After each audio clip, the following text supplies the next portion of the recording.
Hi friends, నేను మీ హఫీజ్. మీరు చూస్తున్నారు తెలుగు టెక్ క్యూట్. ఫ్రెండ్స్, ఇవాళ వీడియోలో మనం 2008లో వచ్చిన రిసెషన్ గురించి మాట్లాడదాం. ఆర్థిక మాంద్యం అంటాం కదా, సో దాని గురించి మాట్లాడదాం. ఇప్పుడు మనం ఫస్ట్ రిసెషన్ గురించి మాట్లాడినట్టయితే దీనికి కరెక్ట్ డెఫినేషన్ అంటూ ఒకటి లేదు. ఇప్పుడు కొంతమంది ఎక్స్పర్ట్స్ కొన్ని డెఫినేషన్స్ అయితే ఇచ్చేశారు. దాని ప్రకారం చూసుకున్నట్టయితే ఇప్పుడు మన దేశ జీడిపి ఏదైతే ఉంటుందో, మనదనే కాదు ఎక్కడైనా సరే జీడిపి ఏదైతే ఉంటుందో కంటిన్యూస్గా అంటే 2 క్వార్టర్స్ ఉంటాయి కదా, 2 క్వార్టర్స్ మైనస్లోకి వెళ్ళిపోయింది అనుకోండి. సో అటువంటప్పుడు దాన్ని మనం రిసెషన్ అనొచ్చు అని చెప్పేసి కొన్ని డెఫినేషన్స్ అయితే ఉన్నాయి. ఇంతకుముందు నేను రిసెషన్ అంటే ఏమని చెప్పాను, 2 క్వార్టర్స్ అని చెప్పాను కదా. అలా కాకుండా ఈ డిప్రెషన్ అంటే చాలా ఎక్కువ టైం వరకు అన్నట్టు. 1929, 30 ఆ టైంలో ఇటువంటిది ఒకటి వచ్చింది అన్నట్టు డిప్రెషన్ అని చెప్పేసి. అయితే ఇప్పుడు మీకు ఈ జీడిపి ఏదైతే ఉంటుందో -10% కంటే తక్కువలోకి వెళ్ళిపోయింది అనుకోండి. సో అటువంటిప్పుడు మనము దీన్ని డిప్రెషన్ అని వచ్చి ఇంకోటి ఉంటుంది స్లో డౌన్ అని చెప్పేసి. మనం వింటూనే ఉంటాం ఎకనామిక్ స్లో డౌన్ నడుస్తుంది మన ఇండియాలో అని చెప్పేసి. ఇది జీడిపి ఏదైతే ఉంటుందో ఇందులో నెగిటివ్లోకి అయితే వెళ్ళదు, కాకపోతే ప్రీవియస్ దాంతో పోల్చుకున్నట్టయితే మాత్రం తగ్గుకుంటూ వస్తుంది అన్నట్టు. సో దాన్ని మనము స్లో డౌన్ అని అనొచ్చు. ఇప్పుడు మనం ఈ 2000 రిసెషన్ గురించి మాట్లాడినట్టయితే ఒక 2-3 సింపుల్ కారణాల వల్ల అప్పుడు మనకు ఈ ఆర్థిక మాంద్యం ఏదైతే ఉంటుందో అది ఏర్పడిందని చెప్పేసుకోవచ్చు. ఇప్పుడు మన అందరికీ తెలిసిందే, అమెరికాలో ఏదైనా జరిగింది అనుకోండి, అంటే స్టాక్ మార్కెట్ పడిపోయింది అనుకోండి, ఆ ప్రభావం మొత్తం వేరే దేశాల మీద పడుతూ ఉంటుంది. ఎందుకంటే ఇప్పుడు మనం అంత ట్రేడ్ చేసేది ఎలా చేస్తూ ఉంటామంటే డాలర్ తోటే ట్రేడ్ చేసేస్తూ ఉంటాం కదా. అంటే ఒక కంట్రీలో నుంచి మనం ఏ వస్తువు కొనాలన్నా కూడా మనం వాళ్ళకి డాలర్స్ ఇస్తేనే వాళ్ళు మనకి ఏ వస్తువు అయినా ఇస్తూ ఉంటారు. అయితే దీనికి సంబంధించి కూడా నేను ఒక 2 years బ్యాక్ అనుకుంటా వీడియో చేశాను, ఎందుకు డాలర్కి అంత ప్రాధాన్యత ఇస్తారని చెప్పేసి. ఆ వీడియో ఇస్తే మీకు ఒక క్లారిటీ అయితే వచ్చేస్తుంది. ఇంతకుముందు నేను చెప్పాను అమెరికా మునిగితే దాంతోపాటే మిగతా అన్ని దేశాలను తీసుకొని మునుగుద్ది. సో ఇప్పుడు 2008లో జరిగింది అదే. అక్కడ హౌసింగ్ రిసెషన్ వచ్చింది. అక్కడ ఆ రిసెషన్ రావడం వల్ల ఆ ఇంపాక్ట్ అనేది మొత్తం అన్ని కంట్రీస్ మీద పడింది. ఎందుకంటే ఇప్పుడు మీకు సింపుల్గా చెప్పాలి అంటే స్టాక్ మార్కెట్ ఉంటుంది చూసారా, ఆ స్టాక్ మార్కెట్లో ఓన్లీ మన కంట్రీకి సంబంధించిన కంపెనీస్ మాత్రమే లిస్ట్ అయి ఉండవు. అమెరికాకు సంబంధించిన కంపెనీస్ కూడా కొన్ని లిస్ట్ అయి ఉంటాయి. అలానే అమెరికాలో ఓన్లీ అమెరికాకు సంబంధించిన కంపెనీస్ మాత్రమే లిస్ట్ అయి ఉండవు, మనకు సంబంధించిన కంపెనీస్ కూడా అక్కడ లిస్ట్ అయి ఉంటాయి. అంటే మొత్తం ఏంటి, ఈ గ్లోబలైజేషన్ కారణంగా అన్ని కంట్రీస్ ఒకదాని మీద ఒకటి డిపెండ్ అయి ఉంటాయి. ఎస్పెషల్లీ అమెరికా మీద డిపెండ్ అయి ఉండడం వల్ల అమెరికాలో ఏదైనా జరిగిందనుకోండి, అంటే ఇటువంటి రిసెషన్స్ రావడం అయినా కానివ్వండి, అక్కడ ఏం జరిగినా కూడా వాళ్ళ ఎకనామీకి దెబ్బ పడే విధంగా ఆ ఇంపాక్ట్ మొత్తం వరల్డ్ మొత్తం మీద పడుద్ది అన్నట్టు. అయితే ఇప్పుడు ఈ 2008 రిసెషన్ గురించి మాట్లాడినట్టయితే ఇష్టం వచ్చిన వాళ్ళకి ఎవరికి పడితే వాళ్ళకు ఈ హౌసింగ్ లోన్స్ ఏవైతే ఉంటాయో వాటిని ఇవ్వడం వల్ల అక్కడ ఈ ఆర్థిక మాంద్యం వచ్చింది. సో దాని ఇంపాక్ట్ అనేది ఇండైరెక్ట్గా మనం మీద ఇవ్వడం పడింది అన్నట్టు. అయితే ఇంతకుముందు నేను చెప్పినట్టు ఈ ఎవరికి పడితే వాళ్ళకు లోన్స్ ఇస్తారు అని చెప్పాను చూసారా. సో దాన్ని టెక్నికల్గా మనం చెప్పాలి అంటే దాన్ని సబ్ ప్రైమ్ లోన్స్ అంటూ ఉంటాం అన్నట్టు. ప్రైమ్ లోన్స్ ఉంటాయి, సబ్ ప్రైమ్ లోన్స్ ఉంటాయి. సబ్ ప్రైమ్ లోన్స్ అంటే లోన్కి ఎలిజిబుల్ కాకపోయినా కూడా వాళ్ళకు లోన్ ఇస్తూ ఉంటారు చూసారా, సో వాళ్ళని అంటూ ఉంటాం. ప్రైమ్ లోన్స్ అంటే ఎవరైతే ఎలిజిబుల్ ఉంటారో వాళ్ళకు లోన్ ఇస్తే దాన్ని ప్రైమ్ లోన్స్ అంటూ ఉంటాం. ఇంకోటి సిడిఓ అని ఉంటుంది. సిడిఓ అంటే మీరు ఒక ముక్కలో అర్థం కావాలి అంటే ఇప్పుడు మీరు ఎక్కడైనా బ్యాంక్లోకి వెళ్ళారనుకోండి, బ్యాంక్ దగ్గరికి, అక్కడికి వెళ్ళేటప్పుడు మీకు లోన్ కావాలి అంటే వాళ్ళు డైరెక్ట్ మీకు లోన్ ఇచ్చేస్తారా? ఇవ్వరు కదా. మీ దగ్గర నుంచి సెక్యూరిటీ పర్పస్ ఏదో ఒకటి తీసుకుంటూ ఉంటారు, తాకట్టు పెట్టేసుకుంటూ ఉంటారు. అది మీ లోనో లేకపోతే ల్యాండ్ పేపర్సో. ఓకే, సో దానికి సంబంధించిన మొత్తం కలెక్షన్ని మీరు సిడిఓ అనొచ్చు అన్నట్టు. ఇంకోటి సిడిఎస్ అని ఉంటుంది. ఈ సిడిఎస్ అంటే ఇన్సూరెన్స్ అన్నట్టు. ఓకే, అంటే దీనికి పెద్ద డెఫినేషన్ ఉంటుంది, నేను ఒక్కటే ముక్కలో చెప్పేస్తాను, అందుకోసమే దీన్ని మీరు ఇన్సూరెన్స్ అనుకోండి. దాంతోపాటు బెయిల్అవుట్ అని ఉంటుంది. బెయిల్అవుట్ అంటే ఏదైనా ఒక బ్యాంకో కంపెనీ మునిగిపోవడానికి వచ్చినప్పుడు మొత్తం దేశం మీద ఇంపాక్ట్ పడుతుంది అనుకున్నప్పుడు గవర్నమెంట్ ఏం చేస్తుంది అంటే దాన్ని రక్షించడానికి దానిలో డబ్బులను తీసుకెళ్ళి ఇన్వెస్ట్ చేస్తారన్నట్టు. సో దాన్ని మనం అనొచ్చు అన్నట్టు బెయిల్అవుట్ అని చెప్పేసి. నెక్స్ట్ మనం బ్యాంకింగ్ సెక్టర్ గురించి మాట్లాడినట్టయితే ఇక్కడ 2 రకాల బ్యాంక్స్ మనం వింటూ ఉంటాం. ఒకటి కమర్షియల్ బ్యాంక్స్ అని వింటూ ఉంటాం. అలా కాకుండా ఇంకొకటి ఇన్వెస్ట్మెంట్ బ్యాంక్స్ అని కూడా ఉంటాయి. కమర్షియల్ బ్యాంక్స్ అంటే మనం డబ్బులు సేవింగ్స్ అకౌంట్లో పెట్టుకోవడానికి, కరెంట్ అకౌంట్లో పెట్టుకోవడానికి, లోన్స్ తీసుకోవడానికి యూజ్ చేస్తూ ఉంటాం చూసారా, ఫిక్స్డ్ డిపాజిట్ చేయడానికి. సో అవేంటి అంటే కమర్షియల్ బ్యాంక్స్. అలా కాకుండా ఇన్వెస్ట్మెంట్ బ్యాంక్స్ ఉంటాయి. సో ఈ ఇన్వెస్ట్మెంట్ బ్యాంక్స్ ఏం చేస్తాయంటే ఒక మీడియేటర్ లాగా పనిచేస్తూ ఉంటాయి అన్నట్టు. ఇందులో ఎక్కువగా డబ్బులు ఎవరు దాచిపెడతారు అంటే ఎవరికైతే ఎక్కువగా రిటర్న్స్ కావాలి, తక్కువ పీరియడ్లో రిటర్న్స్ కావాలి అని అనుకుంటూ ఉంటారు సరే బడాబాబులు. ఓకే, సో వాళ్ళు ఏం చేస్తారంటే ఈ ఇన్వెస్ట్మెంట్ బ్యాంకులలో డబ్బులు పెడుతూ ఉంటారు. అంతేకాకుండా కంట్రీస్ ఏవైతే ఉంటాయో ఆ కంట్రీస్ కూడా ఇన్వెస్ట్మెంట్ బ్యాంకులలో డబ్బులు పెట్టడానికి ట్రై చేస్తుంటాయి ఎక్కువ రిటర్న్స్ రావడానికి. ఇప్పుడు మీకు ఈ టర్మ్స్ అయితే అర్థమైపోయాయి కదా. సో ఈ టర్మ్స్ అర్థమైపోతే మీకు ఈ 2008 రిసెషన్ ఏదైతే ఉంటుందో దాని గురించి అర్థమైపోద్ది. అయితే మీకు ఈ 2008 రిసెషన్ గురించి అర్థం కావాలంటే దానికంటే ముందు .com బబుల్ గురించి కూడా అర్థం కావాలి. కాకపోతే నేను దాని గురించి ఒక డెడికేటెడ్ వీడియో చేస్తాను. ఇప్పుడే ఈ వీడియోలో చెప్పేస్తే చాలా పెద్దగా అయిపోద్ది. సో ఈ .com బబుల్ బస్ట్ అయిపోయిన తర్వాత ఏం చేశారంటే చాలామంది ఇన్వెస్టర్స్, అంటే చాలామంది దగ్గర డబ్బులు ఉంటాయి సార్, ఈ బడా బాబుల దగ్గర డబ్బులు. సో ఆ డబ్బులు వాళ్ళు ఎక్కడ ఇన్వెస్ట్ చేయాలి అని చూస్తూ ఉంటారు అన్నట్టు. సో ఇప్పుడు నేను చెప్పేది అమెరికా గురించి. సో అక్కడ అమెరికాలో అప్పుడు పరిస్థితులు ఎలా ఉన్నాయి అంటే బ్యాంక్స్ రేట్లు ఏవైతే ఉంటాయో వాళ్ళు వడ్డీ రేట్లను చాలా తక్కువ చేసేసారు అన్నట్టు, 1% మాత్రమే చేసేసారు. సో అందుకోసమే ఎవరైతే ఎక్కువ డబ్బులు ఉన్న వాళ్ళు ఏం చేశారు, ఆ డబ్బులు తీసుకెళ్ళి బ్యాంకులో పెడితే వాళ్ళకి ఎక్కువగా ఇంట్రెస్ట్ రాదని చెప్పేసి వేరే మార్గాల కోసం చూసారన్నట్టు. సో అటువంటి టైంలోనే మనకు అమెరికాలో ఈ రియల్ ఎస్టేట్ వ్యాపారం ఏదైతే ఉంటుందో అది ఊపందుకుంది.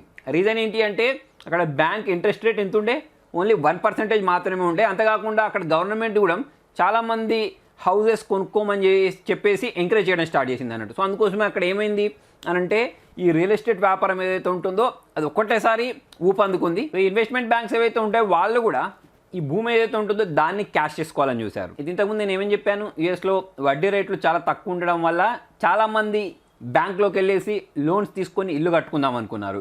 సో అటువంటప్పుడు వాళ్ళు ఏం చేశారంటే డైరెక్ట్ బ్యాంక్ దగ్గరికి వెళ్లకుండా మధ్యలో మీడియేటర్స్ ఎవరైతే ఉంటారో వాళ్ళని కాంటాక్ట్ అయ్యారు. అంతేకాదు ఇప్పుడు మనం కూడా బ్యాంక్ లోన్కి వెళ్ళాలి అంటే మధ్యలో అన్నీ తెలిసిన ఒక మీడియేటర్ని పట్టుకుంటారు, అతనికి ఎంతో కొంత డబ్బులు ఇస్తే ఈజీగా లోన్ అప్రూవ్ చేస్తూ ఉంటాడు. సో అక్కడ అలాగే జరిగింది. సో ఆ మీడియేటర్ ఏం చేశాడంటే డైరెక్ట్ ఇతని దగ్గర ఈ డాక్యుమెంట్స్ ఉన్నాయి, సో ఈ డాక్యుమెంట్స్ ప్రకారం మీరు ఇతనికి ఇంత లోన్ శాంక్షన్ చేయాలని చెప్పేసి బ్యాంక్ దగ్గరికి వెళ్ళేస్తే బ్యాంక్ వాళ్ళు ఆ లోన్ శాంక్షన్ చేసేవాళ్ళు.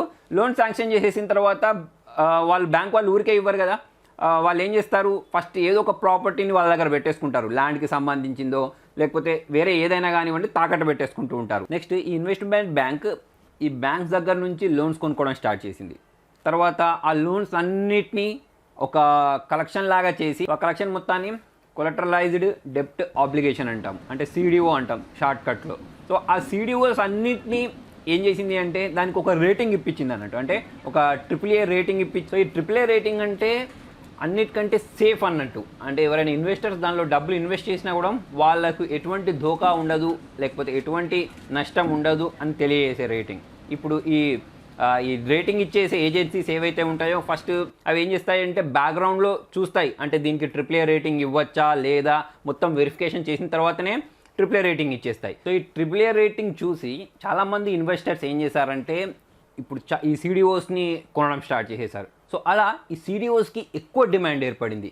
నెక్స్ట్ ఈ ఇన్వెస్ట్మెంట్ బ్యాంక్స్ ఏం చేశాయి అనంటే బ్యాంక్స్ దగ్గర నుంచి లోన్స్ ఎక్కువ కొనడం స్టార్ట్ చేసేసాయి. సో అలా ఆ లోన్స్కి డిమాండ్ ఎక్కువ ఏర్పడి ఇప్పుడు అక్కడ ఏంటిదంటే షార్టేజ్ ఏర్పడింది అన్నట్టు, అంటే లోన్స్ ఎవరైతే తీసుకుంటారో అంటే జెన్యున్గా ఎవరైతే లోన్ తీసుకుంటారో వాళ్ళకి సంబంధించిన షార్టేజ్ అనేది ఏర్పడింది. సో అప్పుడు ఈ మధ్యలో మీడియేటర్స్ ఉంటారని చెప్పాను చూసారా, వాళ్ళు చేసింది ఏంటి అంటే ఎవరైతే లోన్కి ఎలిజిబుల్ కారో వాళ్ళని కూడా బ్యాంక్స్ దగ్గరికి తీసుకొచ్చేసి లోన్స్ ఇప్పివ్వడం స్టార్ట్ చేసేసారు.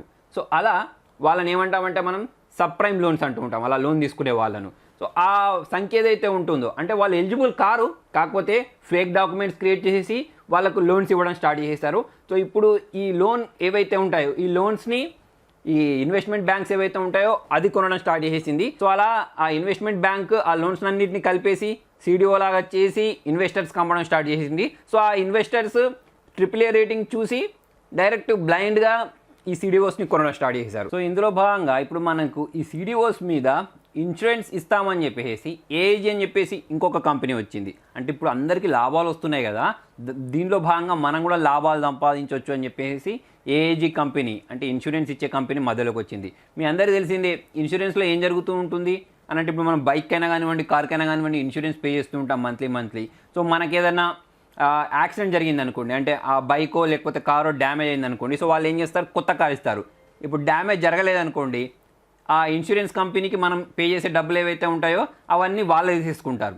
అలానే ఇప్పుడు ఈ AIG కూడా ఏమనుకుంది అంటే ఇప్పుడు ఈ CDOస్కి ఎక్కువ డిమాండ్ ఉంది కదా, సో దీని మీద మనం ఇన్సూరెన్స్ ఇచ్చామనుకోండి ఇప్పుడు దానికి ఎక్కువ భూమి ఉంది కాబట్టి దీనివల్ల మనకు లాస్ ఏముండదు అని చెప్పేసి ఇన్వెస్టర్స్ దగ్గరికి వెళ్ళేసి ఇన్సూరెన్స్ తీసుకోవడం స్టార్ట్ చేసేసింది. చాలామంది ఏం చేస్తారు, ఇప్పుడు ఈ సీడియోస్ మీద ఇన్సూరెన్స్ కూడా తీసుకున్నారు అన్నట్టు ఇన్వెస్టర్స్. సీడియోస్ మీద ఇన్సూరెన్స్ తీసుకుంటే ఇన్వెస్టర్స్కి లాభం ఏంటి అని అంటే, ఒకవేళ ఈ సీడియో ఫెయిల్ అయినా కూడా వాళ్ళ డబ్బులు వాళ్ళకు వచ్చేస్తాయి. సో అలా వీళ్ళందరూ ఎప్పటి వరకు లాభాలు సంపాదించుకున్నారు అంటే 2008 స్టార్టింగ్ వరకు వీళ్ళందరికీ లాభాలు వచ్చాయి.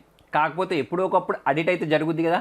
సో అలా అడిట్ జరిగినప్పుడు తెలిసింది ఏంటి అంటే, ఇందులో ఎవరైతే లోన్ తీసుకున్నారో 50% మెంబర్స్ వాళ్ళు ఆ లోన్కి ఎలిజిబుల్ కాకపోయినా సరే బ్యాంక్ వాళ్ళు లోన్స్ ఇచ్చారు అని చెప్పేసి ఆ విషయం అనేది బయటికి రావడం స్టార్ట్ అయిపోయింది. జనరల్గా మనం లోన్ తీసుకునేటప్పుడు మన దగ్గర ఎంతో కొంత డబ్బులు ఉంటే మిగతాది బ్యాంక్ వాళ్ళు అడ్జస్ట్ చేస్తూ ఉంటారు కదా. కాకపోతే ఇక్కడ జరిగింది ఏంటి అంటే, ఈ సబ్ ప్రైమ్ లోన్స్లో వాళ్ళ దగ్గర అసలు డబ్బు లేకపోయినా మొత్తం లోన్ బ్యాంక్లో ఇచ్చేవాళ్ళు అన్నట్టు. సో అది వాళ్ళు చేసిన పెద్ద మిస్టేక్ అని చెప్పేసుకోవచ్చు. దాంతోపాటే ఎవరైతే ఎలిజిబుల్ కాదో వాళ్ళకు కూడా లోన్స్ ఇచ్చారు వీళ్ళు. అయితే ఎవరికైతే ఈ లోన్స్ ఇచ్చారో అక్కడ బ్యాంక్ వాళ్ళు ఇంకొక విషయం దాచిపెట్టింది ఏంటి అంటే, ఇవి అడ్జస్టబుల్ లోన్స్ అని చెప్పేసి వీళ్ళు వాళ్ళకి చెప్పలేదు. అడ్జస్టబుల్ లోన్స్ అంటే స్టార్టింగ్ వీళ్ళు ఇచ్చినప్పుడు ఇంట్రెస్ట్ ఎంత ఉండే 1% ఉండే కదా.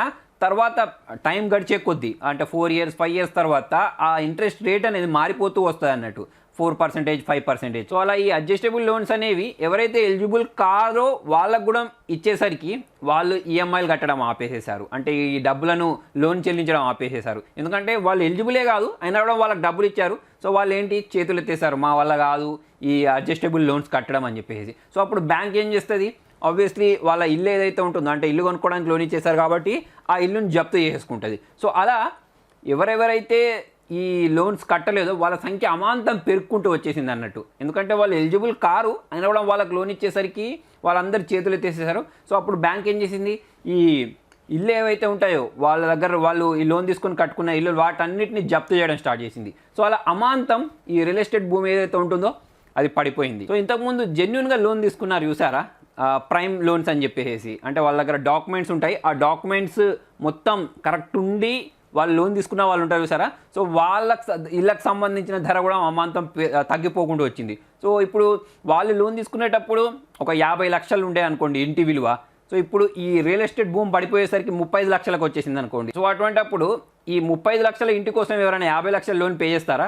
పే చేయరు కదా. సో అందుకోసమే వీళ్ళు కూడా మేము ఈ లోన్ కట్టమని చెప్పేసి వాళ్ళు కూడా అని చెప్పేసేస్తారు. సో ఇలా వీళ్ళందరూ డిఫాల్ట్ పెట్టేసరికి ఈ సీడియోకి సంబంధించిన వాల్యూ ఏదైతే ఉంటుందో అది జీరో అయిపోయింది. దాంతోపాటే ఇప్పుడు వీళ్ళు లోన్స్ ఎవరైతే తీసుకున్నారో వాళ్ళు డబ్బులు కట్టకపోయేసరికి ఈ బ్యాంకుల దగ్గర కూడా డబ్బులు రావడం ఆగిపోయింది. సో ఇప్పుడు ఈ బ్యాంక్స్ కోసం ఎవరైతే కొత్తగా లోన్ తీసుకోవడానికి వస్తారో, స్టార్టప్స్ లేకపోతే ఎవరైనా లోన్ తీసుకోవడానికి వస్తూ ఉంటారు కదా, సో వాళ్ళకు లోన్ ఇచ్చేస్తేనే కదా దానికి వడ్డీ రూపంలో వాళ్ళకి ఇన్కమ్ వచ్చేది బ్యాంక్కి. సో అది రావడం ఆగిపోయింది. సో ఇప్పుడు ఎవరైతే ఈ సీడిఓస్ని తీసుకున్నారు ఇన్వెస్టర్స్, సో వాళ్ళు ఇన్సూరెన్స్ తీసుకున్నారు చూసారా, సో వాళ్ళు మాత్రం బతికిపోయారు. అలా కాకుండా ఎవరైతే ఇన్సూరెన్స్ తీసుకోలేదో వాళ్ళందరూ వాళ్ళకి సంబంధించిన డబ్బులు ఏవైతే ఉంటాయో అవన్నీ మునిగిపోవడం స్టార్ట్ అయిపోయింది. సో నేను ఇంతకుముందు చెప్పాను కదా, ఏజీ అనే ఒక కంపెనీ వీళ్ళందరికీ ఇన్సూరెన్స్ ఇచ్చిందని చెప్పేసి. సో అది చాలా పెద్ద కంపెనీ అన్నట్టు. సో ఆ కంపెనీ మునిగిపోయింది అనుకోండి, చాలామంది జాబ్స్ పోయే అవకాశాలు ఉన్నాయి. కాబట్టి యూఎస్ గవర్నమెంట్ ఏం చేసింది, వాళ్ళకు ఈ బెయిల్అవుట్ ఇచ్చేసింది. బెయిల్అవుట్ అంటే చాలా మొత్తంలో డబ్బు వాళ్ళ కంపెనీలో ఇన్వెస్ట్ చేసింది అన్నట్టు, అంటే వాళ్ళని కాపాడింది ఒక విధంగా చెప్పుకోవాలి అంటే. సో వీటన్నిటిలో భాగంగా అందరికంటే ఎక్కువగా దెబ్బపడింది ఎవరికి అంటే ఈ ఇన్వెస్ట్మెంట్ బ్యాంక్స్ ఉన్నాయి సరే, వాటికి అతిపెద్ద దెబ్బ పడింది. ఇప్పుడు వాళ్ళ దగ్గర సీడిఓస్ ఉండే కదా, వాటి విలువ అనేది అమాంతం పడిపోయేసరికి టాప్ 5 బ్యాంక్స్ ఏవైతే ఉంటాయో అమెరికాకు సంబంధించి అవి మొత్తం లాస్లోకి వెళ్ళిపోయాయి. సో అలా ఆ ఇంపాక్ట్ అనేది మెల్లిగా స్టాక్ మార్కెట్ మీద పడడం, స్టాక్ మార్కెట్లో ఇన్వెస్ట్ చేసిన కంపెనీస్ మీద పడడం. సో అలా అమెరికా మీద డిపెండ్ అయి ఉన్న కంట్రీస్ ఏవైతే ఉంటాయో వాటి మీద కూడా ఈ ఇంపాక్ట్ పడింది. సో మన ఇండియా నుంచి చూసుకున్నట్టయితే ఐసిఐసిఐ బ్యాంక్ ఏదైతే ఉంటుందో వాళ్ళు కొంచెం తక్కువ మొత్తంలో అక్కడైతే ఇన్వెస్ట్ చేశారు షేర్ మార్కెట్లో. సో అలా మనకు కొంచెం లాస్ తక్కువనే అయిందని చెప్పేసుకోవచ్చు. అలా కాకుండా ఎక్కువ శాతం ఎవరైతే అమెరికా మీద డిపెండ్ అయ్యారో వాళ్ళ దగ్గర అయితే చాలా పెద్ద ఆర్థిక మాంద్యం వచ్చింది. సో అలా అమెరికా మునిగితే మిగతా అన్ని కంట్రీస్ మునుగుతూ ఉంటాయి కదా. 2008లో 9లో జరిగింది ఇదే. అప్పుడు మనకు ఆర్థిక మాంద్యం వచ్చింది చూసారా. సో ఆ ఇంపాక్ట్ అనేది అన్ని దేశాల మీద పడేసరికి మన ఇండియాలో కూడా ఆ ఇంపాక్ట్ అనేది పడింది. ఎస్పెషల్లీ సాఫ్ట్వేర్ ఇండస్ట్రీస్ ఏవైతే ఉంటాయో వాటి మీద కూడా ఈ ఇంపాక్ట్ పడేసరికి చాలామంది జాబ్స్ అయితే కోల్పోవాల్సి వచ్చింది. సో ఇప్పుడు అటువంటిదే మనకి ఇప్పుడు ఇంకొక రిసెషన్ వస్తుందని చెప్పేసి చాలామంది ఎక్స్పర్ట్స్ అయితే చెప్తున్నారు. కాకపోతే మన ఇండియాలో చూసుకున్నట్టయితే ఇప్పుడు ఎస్ బ్యాంక్కి సంబంధించి ఒకటి ఉంది. నెక్స్ట్ ఈ టెలికాం సెక్టార్స్ ఏవైతే ఉంటాయో దాని ప్రభావం కూడా ఒకటి ఉంది. అంతేకాకుండా అన్ఎంప్లాయ్మెంట్ ఏదైతే ఉంటుందో అది పెరుగుకుంటూ పోతుంది. దాంతోపాటే ఈ కరోనా వైరస్ ప్రభావం వల్ల కూడా ఈ రిసెషన్ వచ్చే ఛాన్సెస్ చాలా ఉన్నాయని చెప్పేసి ఎక్స్పర్ట్ చెప్తున్నారు. ఫ్రెండ్స్, మరి మీకు ఈ వీడియోలో అర్థమైపోయింది కదా 2008లో రిసెషన్ ఎలా వచ్చింది, డిప్రెషన్ అంటే ఏంటి, స్లో డౌన్ అంటే ఏంటి, అంతేకాకుండా చాలా రకాల టర్మినాలజీ అయితే నేను యూజ్ చేశాను. సో మీకు కొంతలో కొంత అవేర్నెస్ వస్తుందని చెప్పేసి అయితే ఈ వీడియో చేయడం యొక్క ఉద్దేశం. మరి మీకు ఈ వీడియో నచ్చినట్టయితే లైక్ చేయండి, షేర్ చేయండి. ఇంట్రెస్టింగ్ అప్డేట్స్ కోసం చూస్తూనే ఉండండి తెలుగు టెక్ ట్యూట్స్.